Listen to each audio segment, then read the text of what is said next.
Tu peux pas tout de suite après ta formation penser que tu es déjà une prothésiste ongulaire qui a des bagages, qui sait déjà faire des belles manucures, qui sait déjà bien couper les cuticules. C'est pas possible après ta formation. Tu vas pas être cette prothésiste ongulaire là.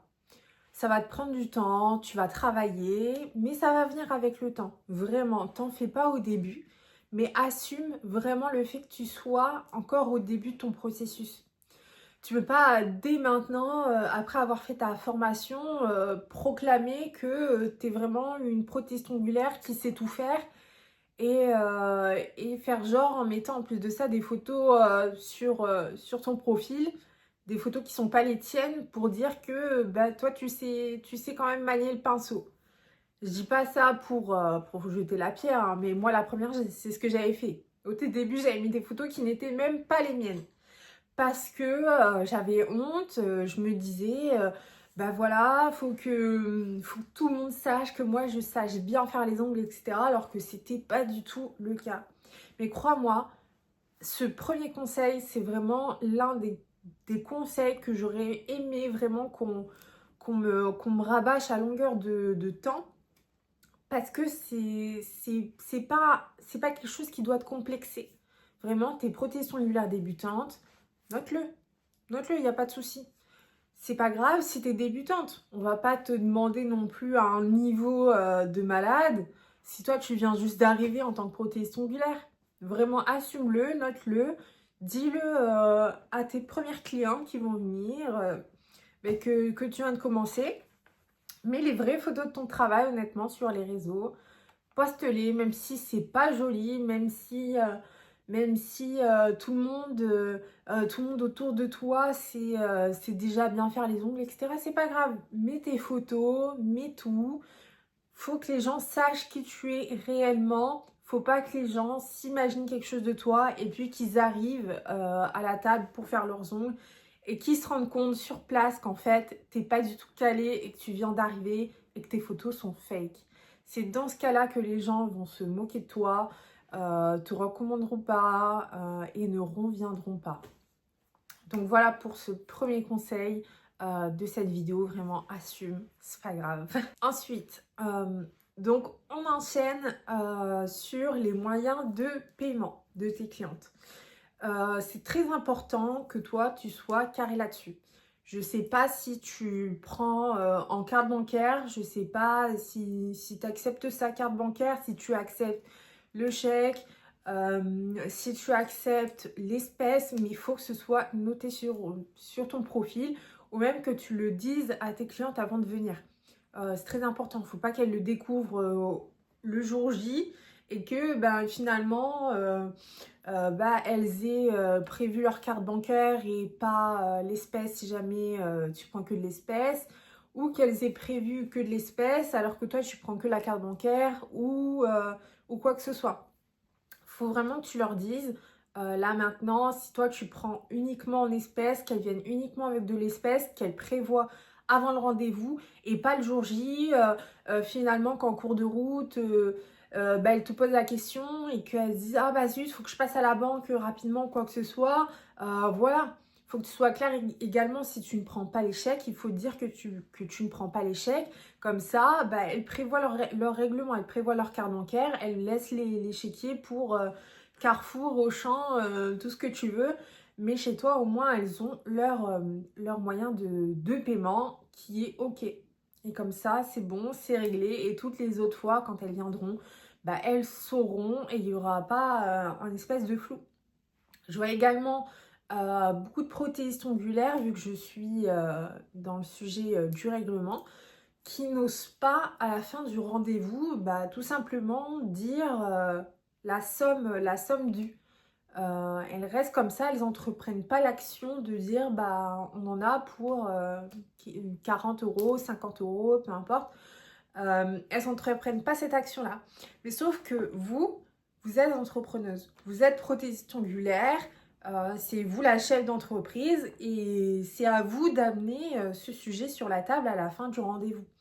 Vous ne devez pas penser que votre cliente sache exactement le montant à payer, même si elles ont déjà l'idée en tête parce que bon, elles ont vu vos tarifs au préalable, il faut quand même que vous initiez la démarche de dire on en a pour 45 euros, on en a pour 55 euros, on en a pour 60 euros. Il faut que ce soit vous à la fin du rendez-vous.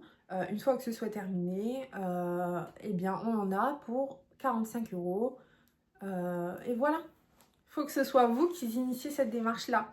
Votre cliente, elle vient chez vous pour avoir sa prestation d'onglerie. Et si encore elle doit initier cette démarche-là et qu'en plus de ça, elle est timide ou quoi que ce soit, ça va être très compliqué pour elle.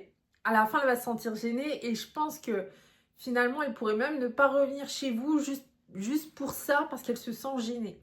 Il y a des gens qui sont extrêmement timides hein, et ça peut paraître bizarre, mais il y en a juste pour un petit sentiment de gêne ou quoi que ce soit, même si tout se passe très bien au niveau du travail, que vous avez toujours une très bonne discussion, quoi que ce soit, qu'elle vous trouve très carré, juste pour ce petit sentiment de gêne, eh ben, elles se diront que c'est plus possible de retourner chez vous parce qu'elles ne veulent pas revivre ce moment inconfortable. Donc voilà les filles, vraiment, dites-le à la fin de ton rendez-vous. Restez pas comme ça debout en attendant quoi que ce soit. Vous êtes une prothèse ongulaire maintenant, vous êtes chef d'entreprise. Prenez votre place, prenez votre posture. N'ayez pas honte, c'est normal de demander son dû. Quand vous allez faire vos courses à Leclerc ou quoi que ce soit, le caissier vous dit bien à la fin du déroulé de course, on en a pour 30 euros, on en a pour 70 euros, peu importe, mais c'est lui qui le dit. C'est pas vous qui devez regarder l'appareil pour essayer de deviner le tarif. Non, prenez votre posture, vous avez le droit. C'est tout à fait normal que vous ayez à dire le prix. J'enchaînerai sur la gestion de l'agenda. C'est très important d'avoir une bonne gestion d'agenda, surtout en tant que prothèse ongulaire. Vous allez avoir plusieurs clientes dans la semaine, dans la journée également. Vous allez avoir des clientes et il va falloir les gérer. Donc, en plus des clientes à gérer, il va falloir aussi gérer, vous, votre temps. Qu'est-ce que vous faites de ces 24 heures dans la journée? Vous avez cette journée de 24 heures et il va falloir vraiment que vous ayez vos blocs de temps qui soient remplis. Qu'est-ce que vous faites le matin? Qu'est-ce que vous faites à telle heure? Qu'est-ce que vous faites machin? Et comment est-ce que vous organisez votre semaine de travail? Est-ce que vous travaillez du mardi au dimanche? Est-ce que vous travaillez du lundi au samedi? Est-ce que vous travaillez du mercredi au dimanche? Ça aussi, il faut que ce soit clair et net. De mon côté, j'ai fait le choix de travailler du lundi au vendredi. À présent, je ne travaille plus du tout le week-end parce que je suis très fatiguée et j'ai envie vraiment de me reposer. Avec tout ce que je fais, je trouve que c'est déjà beaucoup. Vous le verrez, hein, quand on est vraiment entrepreneuse dans son entreprise et qu'on est solopreneuse également, c'est pas un long fleuve tranquille de gérer son agenda, de gérer ses prestations, de gérer le nettoyage, de gérer tout. En fait, tout doit être organisé, tout doit être géré, sinon après c'est bad. Mais donc pour gérer tout ça, faut beaucoup d'énergie et à la fin de la semaine, je me sens plutôt fatiguée, donc je travaille du lundi au vendredi. Mais ça, c'est très très important. Faut vraiment le dire aussi, soit à vos clients, vous dites je travaille du lundi au vendredi, ou soit tout simplement vous leur donnez les créneaux disponibles du lundi au vendredi, quoi. Mais si une cliente vous demande le samedi, ne la prenez pas alors que vous avez décidé que ce samedi-là, vous ne travaillez pas. Ça aussi, c'est très très très important. Il faut absolument que vous preniez en compte votre santé mentale, votre santé physique. J'ai également vu plusieurs prestataires beauté qui sautaient également leur repas pendant la journée parce qu'elles n'avaient pas le temps. Il faut impérativement que vous ayez toutes vos pauses déjeuner. Vous ne pouvez pas carburer comme ça toute une journée entière sans avoir votre pause déjeuner. C'est pas possible. Vous allez vous casser à la fin. Moi, c'est ce que j'ai fait dans mes tout débuts. Je planifiais pas. Et à la fin, mais j'étais KO, quoi. Je travaillais du lundi au dimanche comme ça. Je prenais n'importe qui, n'importe quand. Je me couchais une fois que j'avais terminé mon travail. Je sautais les repas, je disais oh, j'ai pas le temps, alors que ben en fait c'était juste moi qui gérais mal mon temps. Tout simplement, il fallait que je place cette cliente-là un peu plus tôt ou plutôt à ce créneau-là et que en haut de ma journée je fasse plutôt ça. Enfin, il faut que ce soit organisé, mais il faut que vous ayez vos pauses déjeuner, ça c'est un impératif. Pause déjeuner, que vous alliez aux toilettes, que vous buviez de l'eau, c'est hyper important. Buvez de l'eau vraiment, même si ça paraît un peu, voilà, conseil bateau, mais vraiment nourrissez votre corps, nourrissez votre esprit. Vous avez besoin aussi de temps off pour, voilà, décrocher un petit peu, vous ressourcer et enchaîner comme ça, c'est vraiment vous mettre à mal, c'est une très mauvaise idée et vous n'allez pas tenir sur le long terme.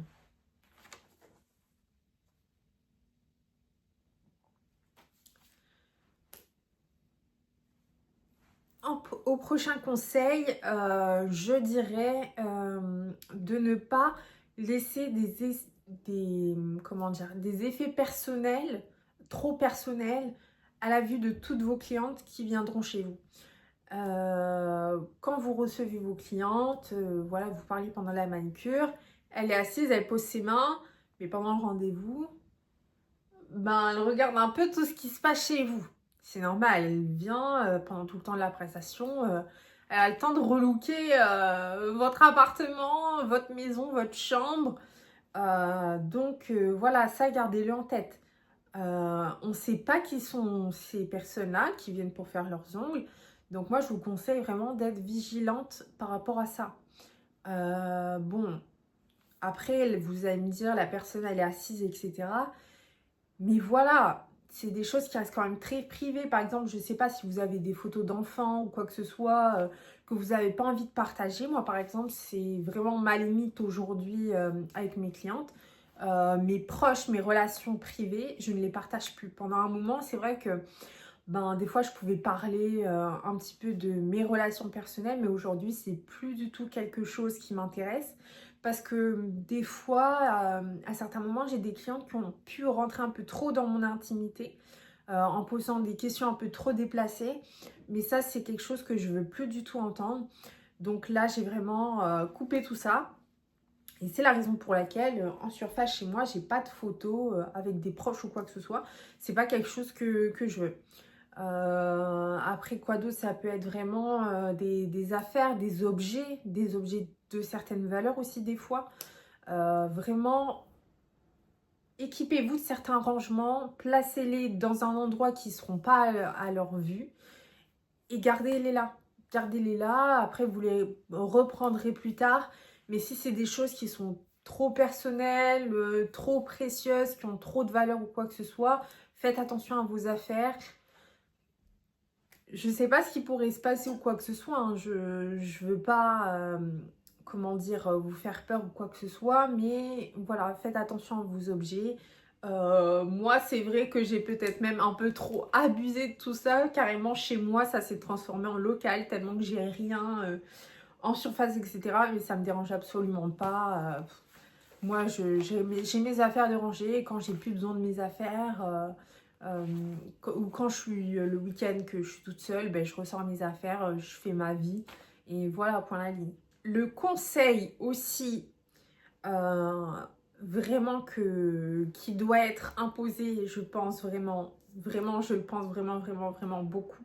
Sinon, ça va pas être cool pour vous. Mais imposer le fait que vos clientes doivent venir seules et sans accompagnateur. Ça, c'est quelque chose à chaque fois qui revient dans mes questions par message. Ah, je peux venir avec ma copine, je peux venir avec mon machin. Non. Si vous habitez dans un endroit qui est petit, enfin, vous habitez même, enfin, vous êtes chez vous, vous travaillez à domicile, à mon sens, je vois pas pourquoi est-ce qu'une personne devrait ramener quelqu'un d'autre. En institut, elle peut ramener ses amis, etc. Machin, il n'y a pas de souci. Mais maintenant, si vous allez chez quelqu'un à domicile, je vois pas pourquoi ramener quelqu'un d'autre. Après, ça, c'est vos règles, mais moi, je ne le recommande pas du tout. Moi, j'ai déjà entendu parler de prothèses ongulaires qui ont ramené leur cliente avec leur copine. La copine, elle dit ah, ben, je vais aux toilettes 2 minutes et finalement, ben, il y a des affaires qui disparaissent. Ça, c'est pas normal. Ensuite, des fois, ça peut même être psychologiquement, en fait. Déjà, accueillir une personne, elle vient avec, comment dire, son énergie, tout ça. Enfin, je sais pas comment vous expliquer, mais des fois, il y a des personnes qui sont très imposantes. Comment dire, vous verrez, hein, c'est des choses dans tous les cas qui vous arriveront. Mais il y a des personnalités, des fois, qui sont très prenantes, très énergivores. Alors, si déjà, d'une part, vous avez une personne en face de vous qui est très, comment dire, énergivore, on va dire ça comme ça, et qui ramène en plus de ça sa copine à côté, vous n'allez pas vous en sortir, hein. Moi, ça m'est déjà arrivé, ça, hein. Ce genre de client très énergivore qui est là en face de moi déjà, c'est quand même assez compliqué. Mais en plus de ça, j'ai sa copine qui est derrière. Je vous promets, ça a été l'un des pires rendez-vous de ma vie. Je crois que j'en ferai une vidéo un jour de ça. Mais ça a été le pire, l'un des pires, parce que j'en ai eu encore. Et vous allez en avoir aussi des chippies qui vont passer. Mais bon, après, avec l'expérience, tout ça, vous verrez. Et puis, aussi, de par ces vidéos, avec les conseils, de toute façon, je pense que ce sera très, très, très réduit. Mais, ah oui, franchement, c'était très costaud ce jour-là, hein. C'était très, très, très costaud. Donc, vraiment, prenez qu'une seule personne. Et même si ça les blesse, et même si elles sont pas contentes, bah au pire des cas, c'est pas grave. Elles iront en institut, elles iront chez notre prothésiste qui accepte les enfants, les copines, les maris. Ça aussi, combien de fois on l'a pas demandé, ah, je peux ramener mon mec avec? Moi, j'aime pas du tout ça. Moi, je lui ai dit non. Finalement, elle est revenue toute seule, elle a trouvé un autre créneau, elle est revenue toute seule. Ça m'est déjà aussi arrivé, et ça, j'avais déjà dit dans une autre vidéo, une fille qui vient en bas de chez moi avec sa copine alors que je l'avais très clairement précisé que je n'acceptais aucun accompagnateur. À ce moment-là, je lui ai dit, bah écoute, ta copine, faut qu'elle s'en aille. Soit elle s'en va et toi tu viens, ou soit vous venez pas toutes les deux et c'est tout, t'auras pas ton rendez-vous. Point barre. C'est comme ça. C'est comme ça, il y a des endroits qui ne sont pas faits pour tout le monde aussi. Vous travaillez de chez vous, c'est normal, c'est chez vous. Les instituts, c'est fait justement pour qu'il y ait plus de place, etc. Une maman, elle peut venir avec son enfant, elle peut venir avec son mec, etc. Mais je trouve que pour une personne à domicile, c'est pas possible. Ensuite, j'enchaîne sur le fait de rester très souvent avec son téléphone. Vraiment, vous allez avoir des demandes de rendez-vous, etc. Gardez tout le temps votre téléphone. Il faut que vous ayez tous les jours la capacité de répondre à vos clients qui vous demandent des rendez-vous. Ça, c'est très important parce que bon, l'agenda va falloir le remplir. Mais si vous ne répondez pas aux messages, etc., bah, c'est sûr que là, il sera vide votre agenda. Ça paraît un peu bête de le dire comme ça, mais c'est vrai que moi, j'ai déjà entendu pas mal de personnes qui disent finalement je viens chez toi parce que ça fait 2 jours que j'ai pas de réponse de un tel ou de une telle. Après, bon, j'entends bien, on peut pas tout le temps répondre à tous les messages. Des fois il y a des messages qui peuvent passer un peu à la trappe comme ça, même si on est quelqu'un de nature qui répond facilement, mais voilà. Mais faut vraiment répondre à tout le monde, quoi, pour que vous puissiez répondre, pour que vous puissiez remplir votre agenda.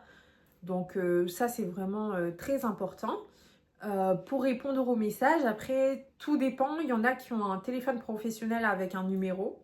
Donc, qui vont se prendre un deuxième numéro, un deuxième téléphone, et c'est vraiment le téléphone du travail. De mon côté, moi, j'opte principalement sur le fait d'avoir une page sur les réseaux sociaux. Donc après, vous réfléchissez à quel réseau est-ce que vous préférez. Mais moi, je préfère vraiment avoir les réseaux plutôt qu'avoir un téléphone et un numéro à payer à côté. Je trouve ça vraiment beaucoup plus simple. Donc, moi, sur les réseaux, je suis vraiment connectée tout le temps. Et c'est là-bas uniquement que je vais répondre à mes clientes. J'ai horreur de ça, que une de mes clientes vient m'envoyer un message sur mon numéro de téléphone personnel. Ça m'est déjà arrivé d'avoir des clientes qui se permettent de m'envoyer pendant mes temps off des messages sur mon téléphone. Je trouve ça mais inadmissible. Moi, je suis dans mon temps perso, j'ai pas envie de répondre. Donc moi j'ai ma page sur les réseaux et c'est uniquement là-bas qu'on me contacte. Et si jamais j'ai une cliente qui n'a pas les réseaux et qui veut prendre un rendez-vous, bah malheureusement je ne pourrai pas la recevoir si elle n'a pas les réseaux. C'est vraiment uniquement sur les réseaux que je veux répondre et c'est un choix. Parce que forcément je pourrais me faire une clientèle en plus avec un numéro de téléphone parce que des fois il y en a qui n'ont pas ce réseau-là en particulier. Mais moi, j'ai décidé de les laisser. C'est pas grave. Moi, ça me dérange pas. J'ai des clients qui ont uniquement les réseaux. Et c'est comme ça, et c'est tout. Quitte à perdre d'autres clientes. Parce que moi aussi, de mon côté, ça m'est déjà arrivé qu'on me téléphone un dimanche soir à 20 h pour un rendez-vous. Déjà, qu'on m'envoie des messages. En plus de ça, je réponds pas.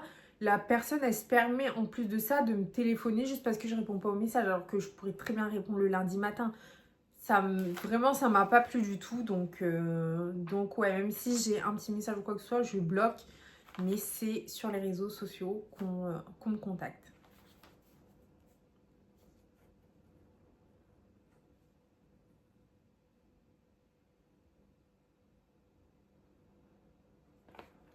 Ensuite, c'est très très important en tant que prothésiste ongulaire de rester branché sur toutes les tendances.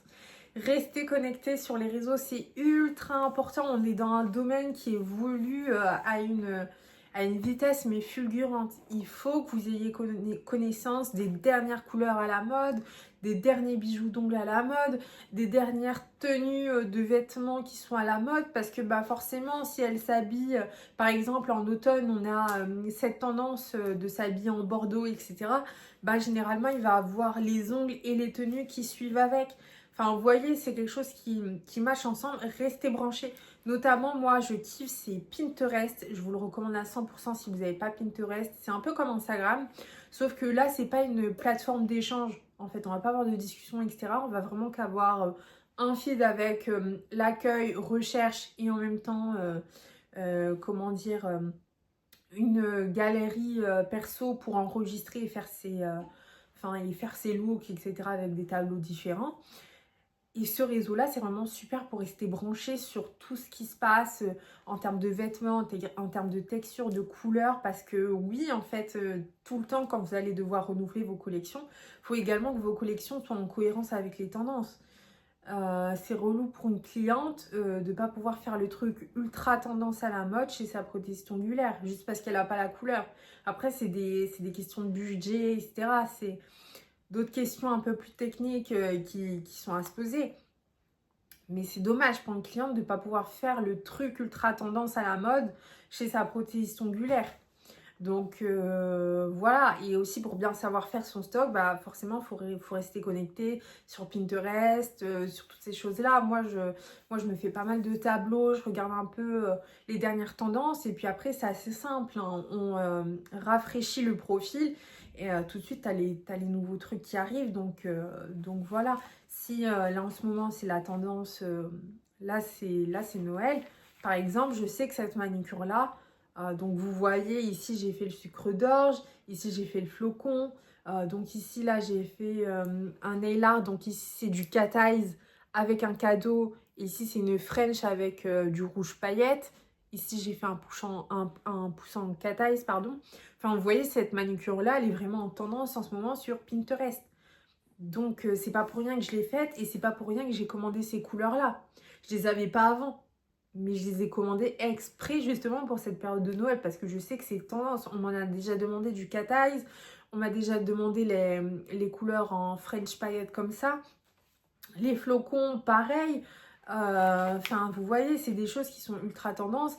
Et j'ai fait en sorte de les avoir pour là, cette période de décembre, pour que toutes mes clientes soient satisfaites et qu'elles aient vraiment les ongles qu'elles veulent. Et pour terminer, mon dernier conseil pour les prothésistes ongulaires à domicile qui sont débutantes, je dirais, ce serait d'informer quand on n'est pas capable de faire un nail art.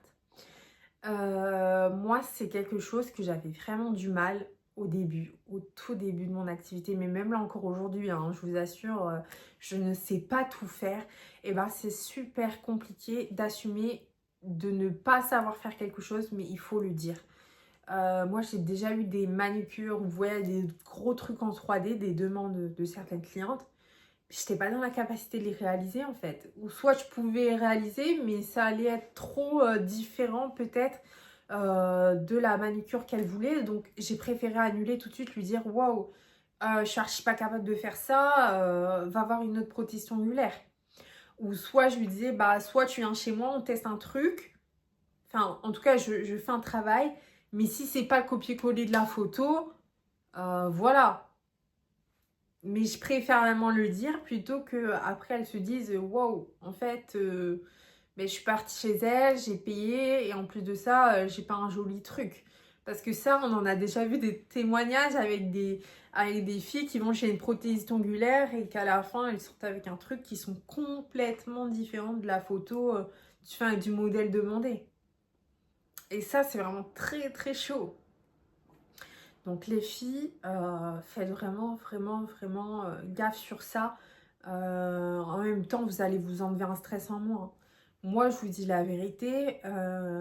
Quand je ne sais pas faire quelque chose, qu'on me demande un truc trop compliqué et que je dis que je ne sais pas faire et qu'elle me dit c'est pas grave, on va faire un truc vraiment qui se rapproche très fortement du modèle, mais si c'est pas le même, bah moi c'est cool, ça m'enlève un poids en moins. Au moins je me dis elle est honnête et des fois c'est déjà arrivé que finalement bah j'y arrive et en fait ça se passe super bien ou qu'en fait ça ressemble quand même ultra fort au truc et elle me dit ah waouh c'est vrai qu'il y a quand même une petite différence mais c'est pas grave ça me convient de ouf et moi je suis trop contente de ma manucure donc on reste sur ça et c'est génial, elle repart, elle est très contente. Et moi aussi, bah, je me dis, bah après, bah, moi aussi je suis super contente et puis bah, je continue de travailler sur ça et c'est ok. Donc il n'y a pas de souci. En tout cas, voilà les filles, mes 10 conseils pour être une... Enfin, mes 10 conseils, pardon, pour être une prothésiste ongulaire débutante. Voilà, je suis très contente de vous avoir partagé ces 10 conseils-là. Franchement, parmi tous ces conseils, j'aurais tous aimé les connaître, vraiment qu'on me les dise au tout début de mon activité. J'aurais tellement aimé qu'on me les rabâche, qu'on me les rabâche. Donc n'hésitez pas à regarder cette vidéo une deuxième fois s'il faut que ça rentre là-dedans. Et dites-moi en commentaire les conseils que vous avez préférés durant cette vidéo. Et on se retrouve très bientôt pour une nouvelle Minute Coaching. À très vite.